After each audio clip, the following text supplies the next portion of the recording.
Jadi disinilah tempatnya naskah proklamasi dipancarkan ke seluruh dunia. Jadi pembantu koresponden itu ketika tulisannya dimuat baru dapat honor, ketika tulisannya gak dimuat gak dapat honor. Amanat tadi ya sebagai Ketua Umum PWI, kemudian jabatan sekarang sebagai Dirut LKBN Antara yang menyandang nama negara ya di dunia global begitu. Semangat seperti apa yang ingin disampaikan oleh Cak Munir kepada masyarakat ini?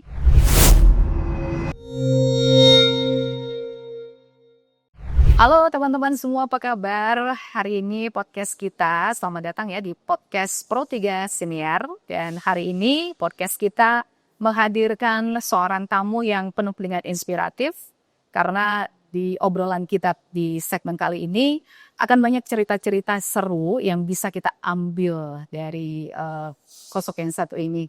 Beliau ini sudah lama sekali berkecimpung di dunia jurnalistik dan sudah makan asam garam begitu di bidang jurnalistik, maka tidak heran kalau baru-baru ini beliau ditetapkan atau terpilih sebagai Ketua Umum Persatuan Wartawan Indonesia atau PWI Pusat periode 2025-2030.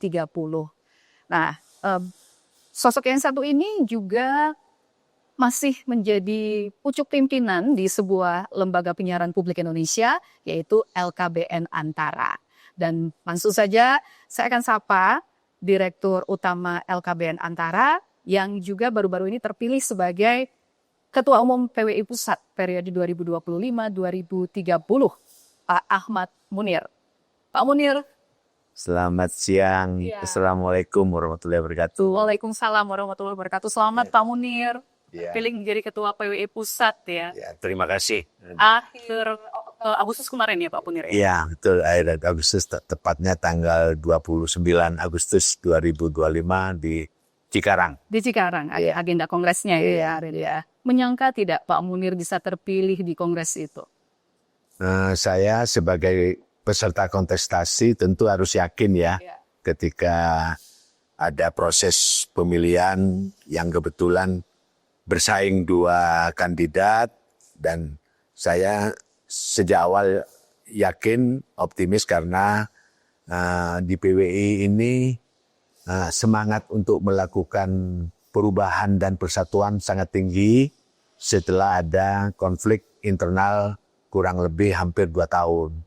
Sementara di teman-teman PWI provinsi itu semangatnya ingin bersatu dan semangatnya juga ingin melakukan perubahan.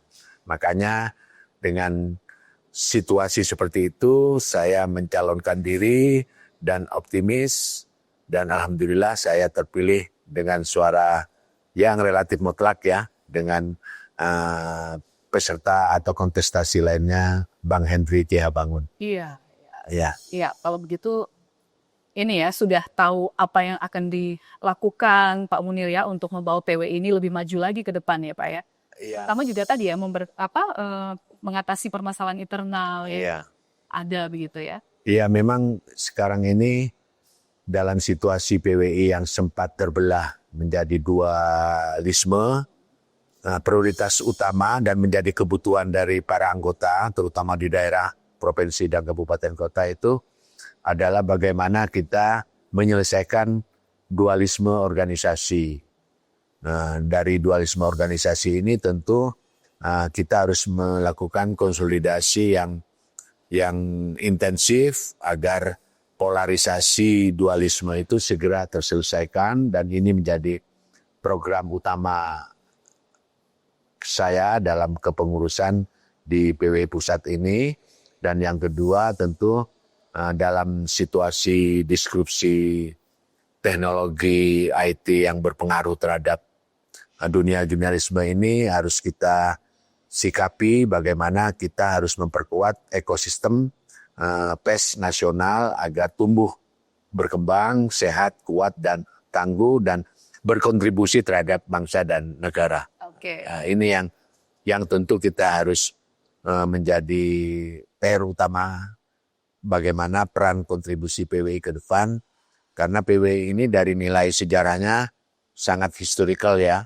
PWI ini berdiri tanggal 9 Februari tahun 1946 dan para pendahulu kami adalah pejuang-pejuang kemerdekaan yang turut memperjuangkan kemerdekaan bangsa, dan dalam perjalanan sejarahnya dia juga berkontribusi turut bersama-sama dengan pemerintah membangun bangsa dan negara ini sampai sekarang ini.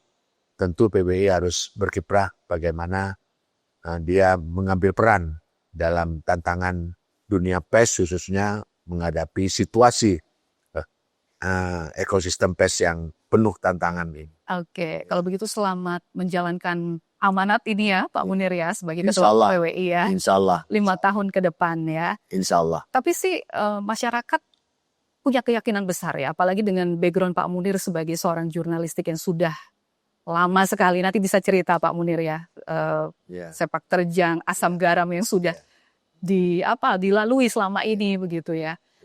Tapi sebelum ke situ saya ingin juga sedikit tentang gedung ini. Terima kasih Pak Munir sudah mengizinkan tim Pro3 Senior untuk bisa hadir di sini. Dan ini menarik ya kalau dari sisi bangunannya, kemudian juga memang yang ditampilkan memang ini ya peninggalan-peninggalan lalu ya Pak ya. Ya, jadi gedung ini adalah gedung yang kita kasih nama sekarang Antara Heritage Center. Gedung ini adalah gedung bersejarah dan berkategori cagar budaya kelas A. Artinya bangunan yang tidak boleh dipugar dan kalaupun direnovasi harus kembalikan kepada aslinya. Nah, gedung yang kita tempati sekarang ini adalah gedung yang dulu saat pendudukan Jepang ini kantor berita Domai.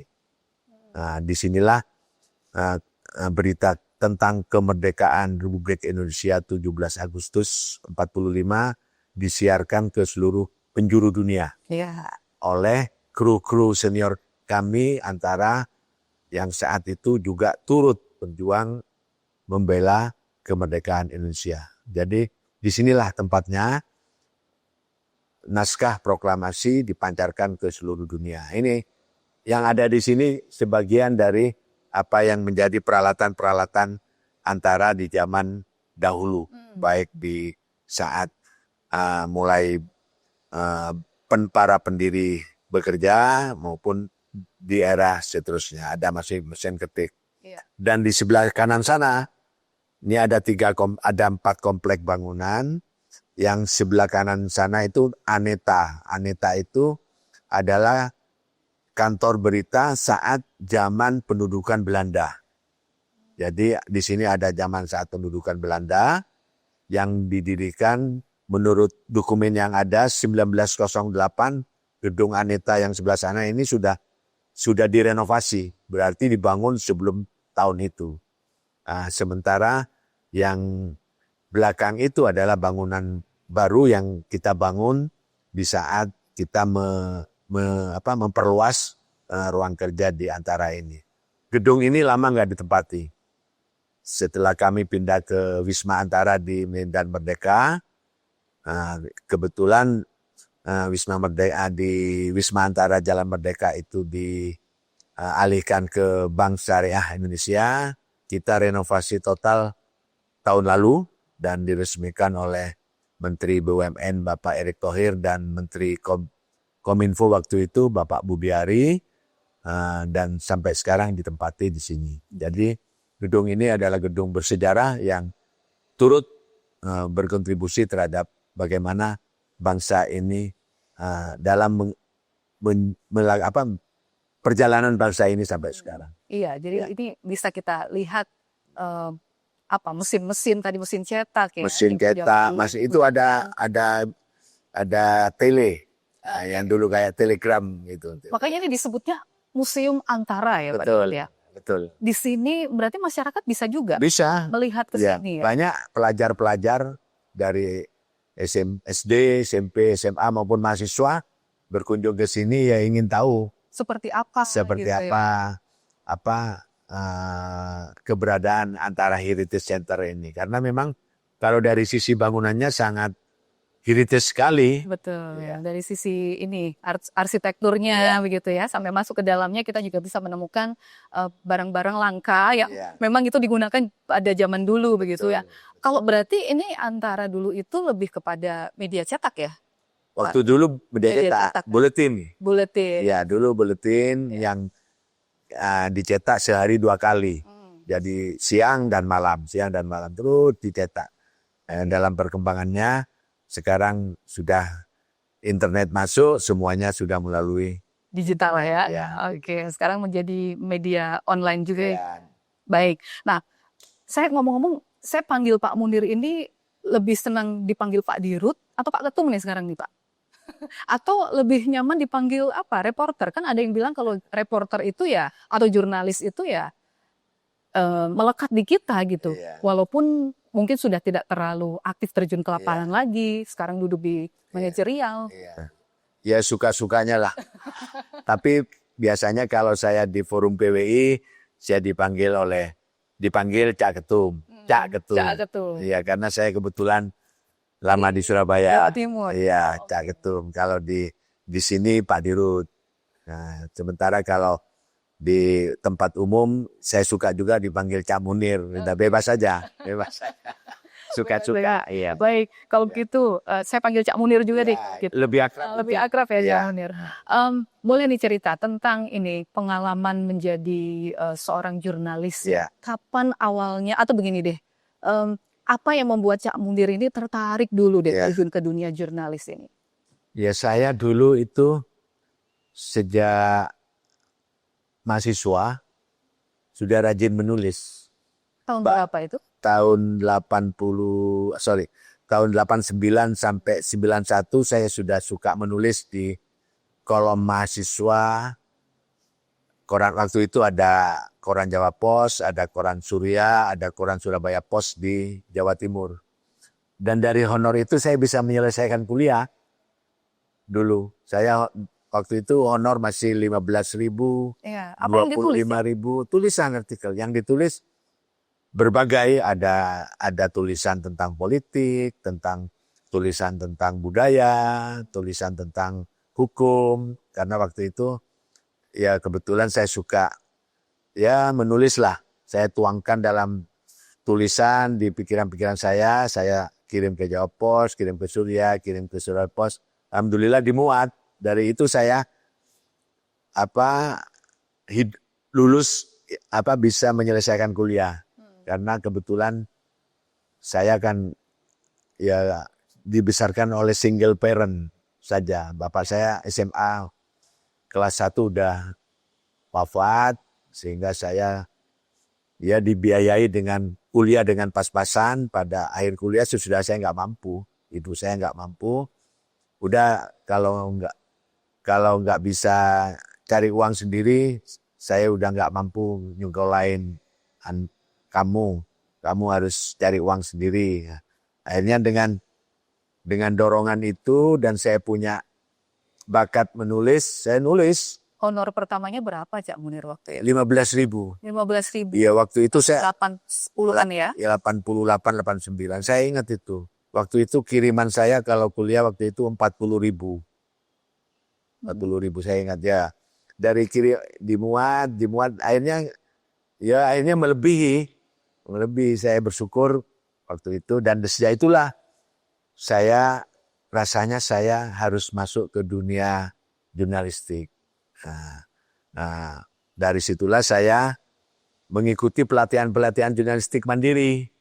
Ya ikutlah sebagai mahasiswa akhir, saya ikut pelatihan yang diadakan Surya, saya ikut pelatihan yang diadakan kampus, ikut pelatihan yang diadakan oleh ekstrakurikuler. Nah, dari situ saya ikut. Nah, dan di saat bersamaan saya baru lulus, antara Jawa Timur butuh wartawan yang ditempatkan di Madura. Nah, saya kebetulan orang Madura kan. Nah, saya melamar. Nah, alhamdulillah saya diterima. Menjadi waktu itu namanya pembantu koresponden. Jadi pembantu koresponden itu ketika tulisannya dimuat baru dapat honor. Ketika tulisannya gak dimuat nggak dapat honor. Tapi ada penugasan dari Korliknya begitu ya Pak? Ah, ada penugasan kalau ada kejadian yang dianggap penting. Oke. Tapi kalau nggak ada ya pinter-pinternya Cari sendiri ya? cari sendiri yang agar bisa dimuat. Oke. Nah, itulah menariknya di situ. Nah, saya pembantu koresponden 2 tahun, kemudian 92 saya wartawan pembantu koresponden, 2 tahun 94 saya jadi koresponden. Nah, koresponden itu ada batas gaji sudah.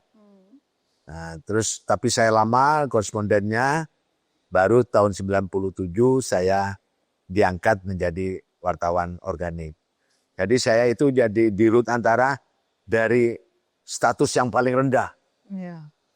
Jadi paling rendah saya. Bukan hanya rata-rata orang pertama dia kalau rata-rata orang di antara itu diangkat langsung. Atau sedikitnya koresponden. Tapi kalau saya pembantu koresponden, Pembantu koresponden. paling bawah. Tapi pernah tidak tulisan Cak Munir yang ditolak? Oh banyak. Banyak. Wah. Gimana perasaannya Cak? Iya. Karena ini begini, kita kaitkan dengan wartawan-wartawan sekarang ya, Iya. baru-baru memulai, Iya. agak baper, Iya. Ya, nggak dimuat, saya- baper gitu. saya tiap hari kan ditugasi dulu minimal buat 3 berita. Ya kadang-kadang 3 berita nggak dimuat. Ya syukur 1, syukur 2, syukur 3. Ya itulah tantangan kita bagaimana seorang wartawan pandai membuat agenda setting kalau sekarang. Iya. Kalau sekarang membuat agenda Rencana setting, liputan, rencana ya. peliputan, kemudian apa yang harus digali di liputannya dan seterusnya lah. Ya, dari 97 saya jadi wartawan, terus kemudian 2019 7 ya. Kemudian sampai sekarang saya menjadi dirut. Iya. Ya, sebelumnya jadi Kepala Biro Bengkulu, Kepala Asmen Jawa Timur, kemudian Kepala Biro Jawa Timur, kemudian jadi Redpel, kemudian jadi Dirpem, jadi Direktur Utama. Jadi semua level, Dilalui. semua ya, step level by step ya. jabatan kewartawanan dilalui, tidak ada yang diloncati. Oke. Semua level dilalui. Nah, itu gimana transisinya Cak Munir? Ketika dulu sebagai wartawan jurnalis biasa ya yang Iya. ke lapangan begitu ya, sampai akhirnya masuk ke level manajerial. Itu kan pasti butuh Iya. ini juga ya, Saya penyesuaian. saya kebetulan ini Mbak, banyak di organisasi. Jadi saya banyak digembleng juga di organisasi. Sehingga saya bisa ya dengan mudah beradaptasi di lingkungan apapun.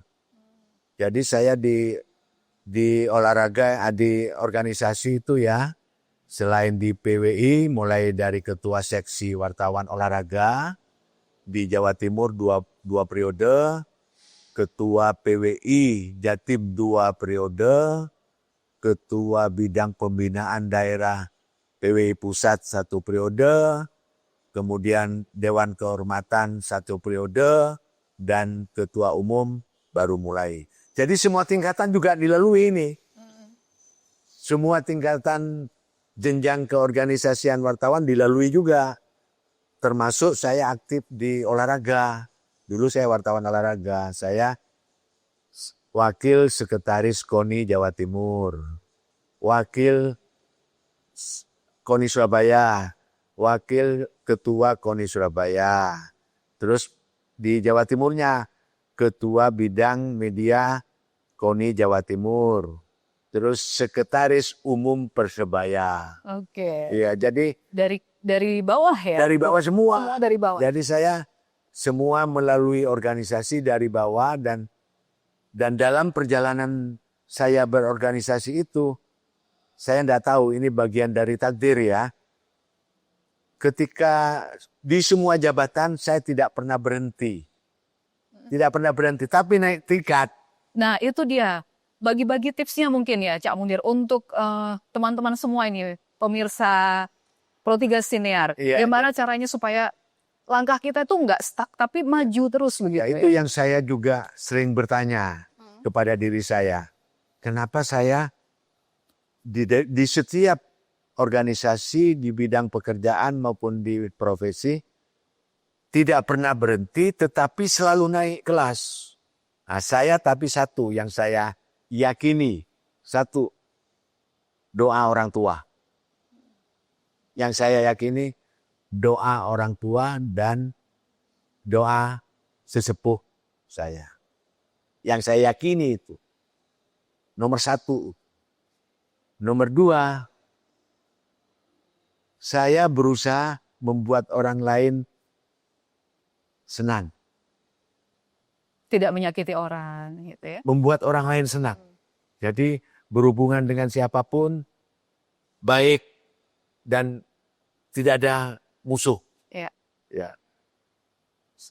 Kalau istilah saya malah buatlah orang lain untuk tertawa, senang. Jadi bergaul kemana-mana semua seperti itu. Terus yang ketiga, resep saya bekerja dengan baik. Bekerja dengan baik di dalam sistem pekerjaannya, kedua dalam sistem organisasinya. Dan jangan mengabdi kepada orang. Mengabdilah kepada organisasi dan lembaga. Oke. Itu yang saya jaga. Karena saya pernah mengalami sebuah dilema yang berat sekali ketika saya menempatkan diri. Saya ceritain. Saya di Persebaya sebagai sekretaris umum Persebaya. Di PSSI Jawa Timur sebagai sekretaris PSSI Jawa Timur. 2010-2011 Persebaya dan PSSI Jawa Timur konflik. Dua-duanya saya berada di orang yang berbeda kepentingan. Tetapi pemimpin saya di Persebaya, ketua umum dan pimpinan saya di PSSI Jawa Timur, tahu posisi saya. Jadi dua-dua beliau ngomong gini, Pak Munir saya tahu. Pak Munir adalah orang yang gak punya musuh. Pak Munir orang baik. Pak Munir tolong jaga diri, jangan terlibat konflik. Jadi saya apa yang saya pilih? Saya ngomong kedua-duanya. Akhirnya apa? Saya mundur ngetret sebentar dan diiyakan oleh mereka dan mereka akhirnya akur, saya masuk. Jadi itu. Jadi orang lain pun eman kepada saya ketika ada konflik supaya tidak membawa korban kepada saya, maka dia merestui saya untuk menjaga diri saya. Tapi di saat mereka berdamai, akhirnya ayo bareng-bareng. Itu situasi yang sangat sulit waktu itu. Okay. Tapi alhamdulillah saya sampai sekarang bekerja dengan baik kepada dua-duanya. Karena kan ada yang bilang begini ya, semakin tinggi kedudukan kita, tantangannya kan semakin berat ya. Ya. Berarti kalau dilihat dari perjalanan Cak Munir tadi dari bawah sampai meniti step by stepnya, itu juga sudah dilalui dengan berbagai tantangan yang ada ya. Kalau sekarang gini Cak, ada orang yang merasa baru dikasih tantangan dikit, menyerah. Gimana caranya supaya kita tuh tidak gampang menyerah dengan tantangan itu? Kalau mau naik kelas berarti harus ujian dulu ya. Nah ini lagi juga, saya hadapi dengan sabar, saya hadapi dengan tenang, dan niat baik. Dan saya di dalam diri saya ini selalu tertanam begini. Kalau saya nggak bisa, insya Allah akan dibantu oleh tangan-tangan tidak terlihat. Dan ini kenyataan terus. Terjadi kepada saya. Invisible hand. Oke. Siapapun. Ketika saya sudah berusaha keras, tapi tantangannya agak susah dari logika, maka pada saat itulah pun saya mengatakan, insya Allah kita akan terbantu oleh tangan-tangan tidak terlihat. Yang penting yakin ya. Dan saya yakin itu. Iya. Dan itu saya yakini. Dan betul, sampai sekarang saya yakin itu. Nah, makanya saya menggarisbawahi adalah doa orang tua, orang sepuh, berbuat baik kepada semua orang, dan berniat ikhlas dengan niat baik, itulah kunci datangnya invisible hand. Invisible hand. Nah, sekarang dengan amanat tadi ya sebagai Ketua Umum PWI, kemudian jabatan sekarang sebagai Dirut LKBN Antara yang menyandang nama negara ya di dunia global begitu, semangat seperti apa yang ingin disampaikan oleh Cak Munir kepada masyarakat ini? Ya begini, saya para senior kita, pendahulu kita baik di PWI maupun di Antara, itu DNA-nya sebenarnya DNA pejuang. Antara lahir tahun 1937, PWI lahir tahun 1945, adalah mereka berniat untuk turut berjuang bersama-sama para pejuang untuk merdeka. Maka dia sebenarnya jati dirinya adalah darah DNA-nya pejuang. Makanya semangat itulah yang membuat kita harus memelihara DNA perjuangan itu. Cuma disesuaikan dengan tantangan, dengan era dan zamannya masing-masing. Nah, apa yang menjadi tantangan era sekarang dan ke depan adalah bagaimana membawa nilai-nilai jurnalisme itu tetap pada nilai perjuangan, punya nilai perjuangan, dan dia punya nilai yang turut berkontribusi kepada bangsa dan negara. Utamanya mencerdaskan kehidupan bangsa, mendidik, menghibur, dan memberdayakan, dan seterusnya. Itulah yang saya sebut definisi saya untuk terus memiliki semangat agar kita tetap memelihara dan merawat nilai-nilai perjuangan terhadap bagaimana kita membangun ekosistem pers nasional di tengah tantangan disrupsi teknologi media saat ini. Itu tidak mudah, berat. Kalau dulu pendahulu-pendahulu kita melahirkan PWI dan Antara untuk turut membantu perjuangan bangsa, mengantarkan bangsa Indonesia merdeka. Tantangan sekarang ini bagaimana kita para jurnalis ini melakukan melakukan penguatan terhadap bagaimana membangun ekosistem pers kita menjadi sehat, kuat, dan tangguh agar memberikan informasi, komunikasi yang sehat kepada masyarakat. Jadi ibaratnya kita sekarang ini masyarakat pers harus membuat makanan, informasi, komunikasi yang sehat agar masyarakat juga menjadi tumbuh sehat. Oke. Sajiannya harus ini ya, bergizi ya. Betul. Nah, karena sekarang ini kan informasi kita sudah silang senggarut ya. Iya. Seperti etalase ini ya, makanan di etalase yang tinggal orang pilih gitu ya. Itu kan bisa dikonsumsi sembarangan ya. Iya, kadang-kadang kan sekarang ada hoax, ada disinformasi, bahkan ada fitnah, ada bohong. Nah, disitulah kita harus bisa melakukan bagaimana masyarakat pers harus membuat sajian informasinya menjadi sajian makanan yang sehat, bergizi. Sehingga masyarakat tumbuh sehat dan bergizi juga. Itulah tantangan kita sekarang dan itu berat. Oke, baik. Kalau begitu terima kasih Cak Munir untuk pesan-pesan inspiratifnya yang sudah disampaikan melalui podcast kita ya, Pro3 Senior. Sekali lagi selamat mengemban amanat ya, tugas sebagai Ketua Umum PWI selama 5 tahun ke depan, dan juga untuk Antara semoga tetap maju dan juga jaya. Amin, amin. Terima kasih. Terima kasih. Terima kasih. Ya. Baik teman-teman, itu tadi obrolan kita seru ya dengan Cak Munir, Direktur Utama LKBN Antara dan juga Ketua Umum PWI Pusat periode 2025-2026. Semoga bisa mengambil hikmah dan juga kisah inspiratif yang baru saja kita dengarkan bersama. Sampai ketemu lagi di podcast edisi selanjutnya. Sampai jumpa. Thank you. Terima kasih. Terima kasih.